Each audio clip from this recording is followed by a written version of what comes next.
the fact that girls with ADHD fly under our radar is a serious problem. And research shows that girls with ADHD show fewer externalizing symptoms and more often get the ADD diagnosis. However, these girls exist and they do struggle without being recognized.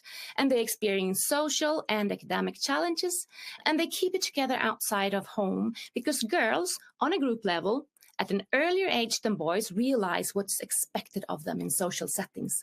So they mask and they compensate, but that drains them of energy. And the meltdowns and the tantrums that they get in the safe environment of home or in safe relationships actually hurt their relationships and their self-esteem very much. As ADHD most often doesn't grow out of your ADHD, these girls that fly under our radar will grow up and enter puberty, a period that is very intense biologically, socially, and existentially, both changes going through the body and the social situations.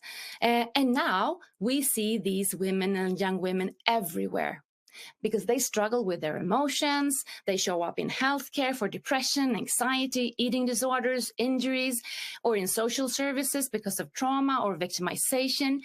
And the paradox occurs that we miss them again. As in the case of Andy and Annie, we get the causality backwards, and we blame Annie's struggles on trauma or bullying or peer rejection or depression instead of considering that it might be her very ADHD that puts her at risk for depression, trauma, or social failure.